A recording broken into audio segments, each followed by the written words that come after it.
Akhirnya Yusarsif diajak oleh Zulaikha untuk berkeliling kota Mesir dan menjelaskan tentang adat istiadat di sana kepadanya. Sebelum pergi, Yusarsif sempat menolak untuk menaiki tandu seperti Zulaikha karena menurutnya dia tidak suka berada di atas pundak orang lain. Tapi Gulliver mengatakan kepada Yusarsif untuk mematuhi perintah Zulaikha kali ini. Pada akhirnya mereka pun pergi berkeliling kota dan Zulaikha mulai menjelaskan beberapa tempat penting di kota Mesir. Pertama, Zulaikha menjelaskan tentang dunia orang mati yang ada di Mesir. Mereka menyertakan makanan, minuman, dan pakaian bersama jenazah agar bisa hidup di kehidupan selanjutnya. Yusarsif bertanya kepada Zulaikha jika orang yang sudah mati dan membusuk apakah masih bisa makan dan minum, bahkan berpakaian. Zulaikha pun mulai terpojok dengan pertanyaan Yusarsif itu dan hanya mengatakan entahlah, mungkin saja bisa. Ketika mereka sampai di kuil Amun untuk menghadiri bangunnya Amun dari tidur, Yusarsif kembali bertanya kepada Zulaikha, jadi Amun semalam tidur? Dan bagaimana jika para penyembahnya meminta pertolongan pada malam hari? Zulaikha menjelaskan bahwa para dewa juga membutuhkan tidur dan para hambanya harus berdoa saat siang hari ketika Amun sudah bangun. Hal itu membuat Yusarsif semakin terheran-heran karena dewa ternyata hanya bisa melayani hambanya saat siang hari saja. Setelah masuk di kuil, Zulaikha kembali menjelaskan bahwa para pendeta terlebih dahulu mensucikan diri di sungai Nil sebelum masuk kuil Amun. Selain mereka, tidak ada yang berhak untuk masuk ke dalamnya.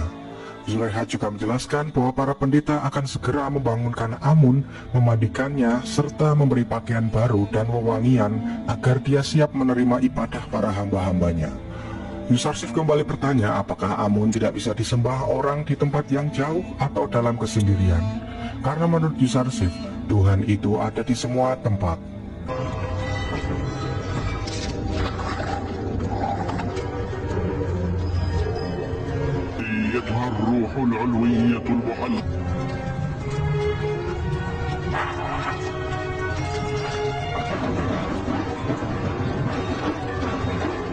Setelah Amun keluar dari kuil dengan memakai pakaian serta perhiasan, Yusarsif kembali menanyakan apakah para penyembah tidak mengambil perhiasan itu. Zulaikha pun menjawab tak akan ada yang berani karena para pendeta selalu menjaganya. Setelah mendengar jawaban itu, Yusarsif yang tadinya mengira Amun yang menjaga para hambanya ternyata harus dijaga oleh para pendeta. Setelah itu Amun mulai menyambut hamba-hambanya dengan suara yang aneh. Ilahukum Amun.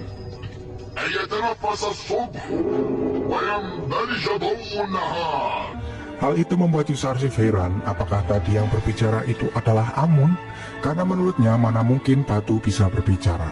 Zulaikha menjawab bahwa Amun bukanlah batu melainkan roh yang menjelma dalam bentuk batu, dan dia adalah dewa maha kaya dan maha kuasa. Tapi menurut Yusarsif, Amun memiliki banyak kebutuhan, mulai dari istirahat, pakaian, perhiasan, dan bahkan sampai harus dimandikan. Untuk bergerak saja, dia membutuhkan para pendeta yang harus menyeret keretanya. Ia juga tidak bisa menjaga dirinya sendiri dari para pencuri. Hal itu tidak mencerminkan sifat Amun yang katanya maha kuasa. Zulaikha semakin terpojok dengan semua ucapan Yusarsif itu dan mulai berpikir. Dia juga mengatakan semuanya kepada Potifar bahwa dia terlihat lemah di hadapan Yusarsif, karena semua jawabannya tidak membuatnya merasa puas. Hal itu juga yang membuat Zulaikha mulai meragukan Amun. Haula rububiyyati Amun. Setelah itu Potifar mengajak Yusarsif untuk bertemu dengan Amunhotep, penguasa tertinggi Mesir. Di perjalanan, Potifar menjelaskan kejelekan-kejelekan para prajurit kuil Amun yang dikenal arogan dan haus akan kekuasaan.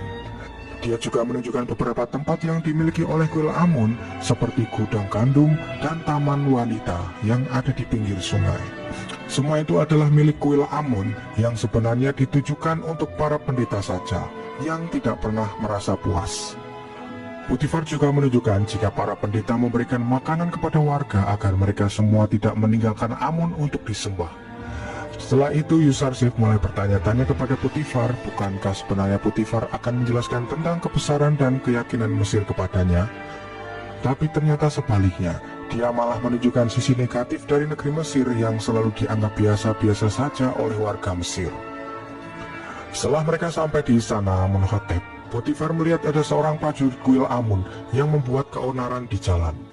Hal itu membuatnya harus mengejarnya dan memperingatkan agar dia tidak berbuat semena-mena kepada warga Mesir.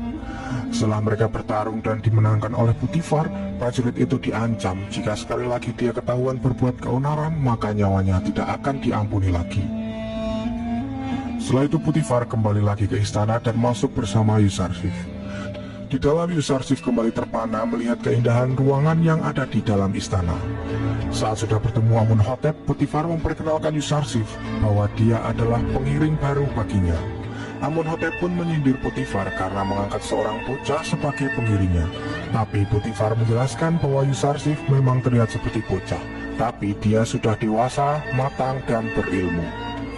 Ketika permaisuri dan Amunhotep muda memasuki istana, Amunhotep muda terkejut melihat ketampanan Yusarsif dan sempat melihatnya untuk beberapa saat.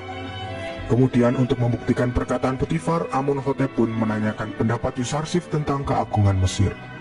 Jawaban Yusarsif yang amat cerdas membuat Amunhotep mempercayai apa yang dikatakan oleh Potifar bahwa dia bukan anak yang sembarangan. Amunhotep lalu memberikan hadiah kepada Yusarsif yang diserahkan melalui Amunhotep muda.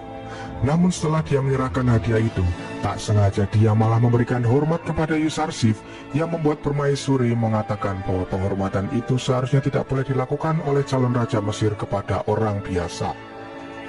Amunhotep muda melakukan penghormatan itu tak sengaja karena Yusarsif telah membuatnya kagum. Tujuan Potifar bertemu Amunhotep sebenarnya adalah untuk melaporkan tentang keresahannya kepada prajurit kuil Amun yang selalu membuat penduduk Mesir merasa resah. Mereka tidak takut dengan siapapun sampai melanggar semua aturan yang ada. Potifar meminta agar Amunhotep segera bertindak supaya mereka tidak membahayakan pemerintahan Mesir nantinya. Amunhotep pun setuju dengan perkataan Potifar bahwa pemerintah harus mulai tegas kepada pengacau dari kuil Amun. Tapi dia tidak ingin tergesa-gesa untuk bertindak karena takut akan menjatuhkan korban. Amunhotep mempunyai rencana tersendiri untuk mereka. Sementara itu prajurit kuil Amun yang bernama Padiamun tadi melaporkan kejadian yang dia alami saat di jalan kepada Anikmahu pendeta tertinggi kuil Amun. Anikmahu langsung memarahi Padiamun karena jika dia menjadi Potifar, dia akan langsung membunuh Padiamun saat itu juga. Anikmahu menjelaskan bahwa Potifar dan Amunhotep adalah musuh besar bagi Amun. Tapi untuk menyingkirkan mereka, Anikmahu berpikir ada cara yang lebih efektif dan tidak membuat korban berjatuhan nantinya.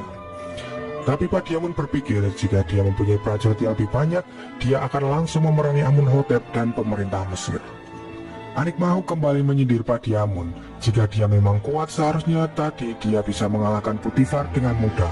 Tapi kenyataannya dia malah dipermalukan oleh Potifar di jalanan. Anikmahu mengatakan bahwa mereka harus bersabar karena saat ini Amunhotep dan Potifar dalam puncak kekuasaan. Sampai saatnya tiba nanti mereka harus mempersiapkan semuanya agar bisa menggulingkan Amunhotep dengan mudah. Setelah kejadian yang menimpa Potifar tadi, Yusarsif meminta agar dia bisa diajarkan ilmu bela diri, agar kelak jika dia sudah dewasa, dia bisa menjadi pemberani seperti Potifar. Sesampainya di istana, Potifar meminta Rudamun untuk mengajari Yusarsif memainkan pedang, memanah, menumbak, serta berkuda. Potifar lalu menceritakan kejadian yang terjadi di istana Amunhotep tadi kepada Zulaiha, yang membuatnya berpikir bahwa semua itu mustahil terjadi. Yusarsif telah membuat Potifar merasa bangga di hadapan Amunhotep dan berpikir nantinya dia akan menjadi pemimpin yang sangat bijaksana. دافع عن نفسك. أحسنت.